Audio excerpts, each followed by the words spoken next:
Hello friends, स्वागत आहे पुन्हा एकदा एका नवीन व्हिडिओमध्ये. तर हा व्हिडिओ यायला खूपच उशीर झाला आहे, माहिती आहे मला. पण खरं सांगायचं ना तर व्हिडिओ एडिटिंगला वेळच मिळत नाही आहे.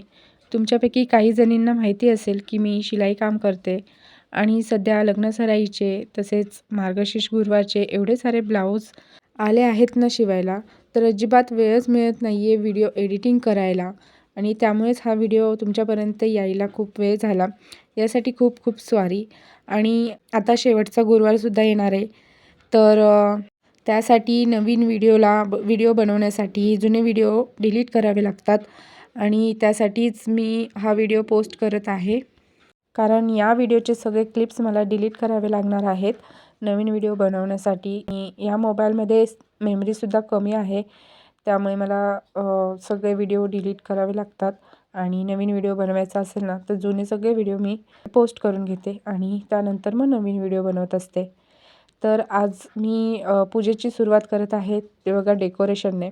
हे जे बॅकग्राऊंडला ओमचं डेकोरेशन लावलं आहे ते माझ्या बहिणीच्या मुलीने मला बनवून दिलं आहे खास पूजेसाठी. आणि त्यासोबत चौरंगावरचं कवरसुद्धा बनवून दिले आहे, तर ते सुद्धा तुम्हाला व्हिडिओमध्ये दाखवेलच मी.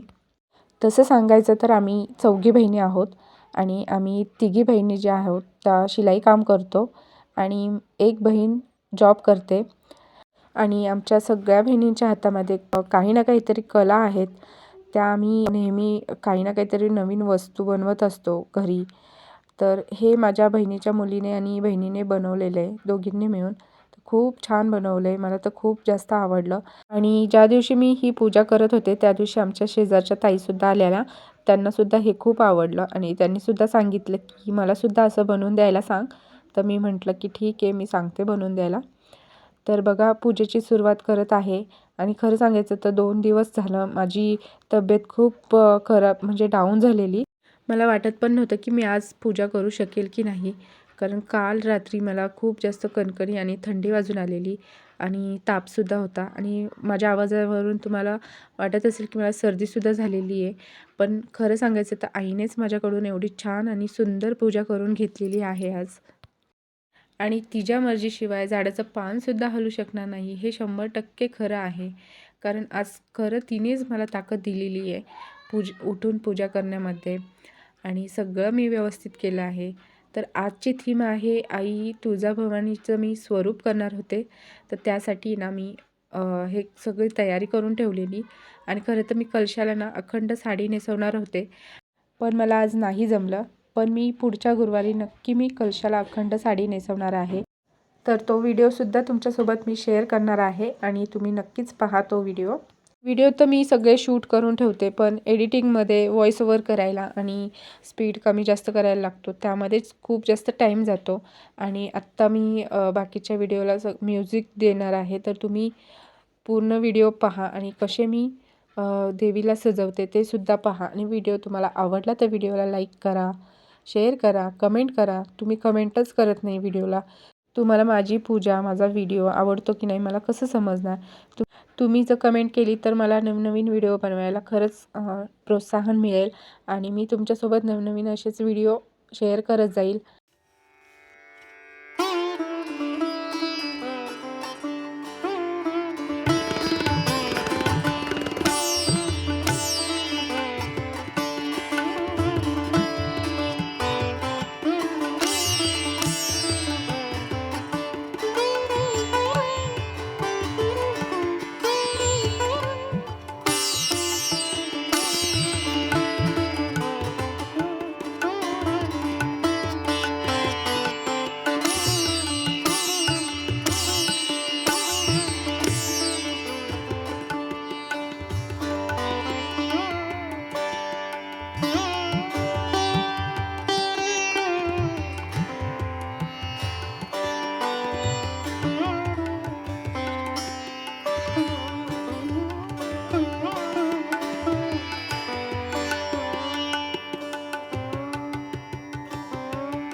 तर बघा इथे देवीला छान अशी सजवली आहे आणि सगळ्यात आवडतीचं काम म्हणजे देवीचा शृंगार करणं.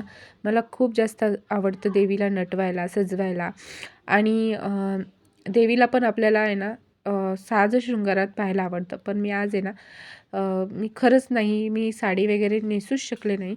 मी आहे त्याच ह्याच्यामध्ये म्हणजे ड्रेसमध्येच मी आज पूजा केली आणि देवीकडे मनोमन माफीसुद्धा मागितली, की आज माझ्याकडनं जी वेडीवाकडी पूजा होईल त्यासाठी मला तू क्षमा कर आणि माझी पूजा मान्य करून घे आई.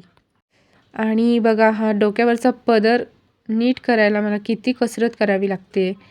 तर इथे फायनली मी ना दोन्ही साईडला असे पिन लावून मी सेटअप करणार आहे. तर ते पिन लावायला पण आहे ना वरचा मुखवटा आणि ते हलत होतं आणि जी कडी आहे नारळाला घालायची ती कडी पण मी यावेळेस मी कलशाला म्हणजे सॉरी नारळाला घातलेली आहे. आणि माझ्या लक्षातच नव्हतं की माझ्याकडं गजरेसुद्धा आहेत आणि मी फ्रेश असे गजरे घेऊन आलेले आणि त्यानंतर मी काय केलं परत ओढणी काढली आणि आता गजरे लावून घेत आहे. आणि गजरे लावून झाल्यानंतर मी देवीच्या डोक्यावरचा पदर जो आहे तो व्यवस्थित सेट करून घेतला आणि आता दागिनेसुद्धा व्यवस्थित सेट करून घेत आहे. आणि आजचं देवीचं रूप पाहून ना खरंच डोळ्यांचे पारणे फिटले माझ्या. कारण एवढं सुंदर रूप आईने माझ्याकडून करून घेतलं. मला तर पूजेकडे बघतच बसावं असं वाटत होतं सारखं आणि येता जाता माझी सारखी पूजेकडेच नजर जात होती. आणि हे सगळं करायला मला फार आवडतं आणि देवीलासुद्धा आवडतच असेल ना साजं शृंगार करायला. आणि बघा आता फायनली मी सगळं व्यवस्थित सेट करून घेतलं आहे. पदर सेट झाला आहे. मुखवटा झाला होता थोडासा तिरका, तो मी सरळ करून घेतला. आणि आता बघा देवी आई किती सुंदर दिसत आहे. असं वाटत आहे की साक्षात तुळजाभवानी आई माझ्या घरी आली आहे. माझं देवीकडे एकच मागणं आहे की असंच तू दरवर्षी माझ्याकडून पूजा करून घे आणि तुझा आशीर्वाद माझ्या कुटुंबावर अखंड असाच राहू दे.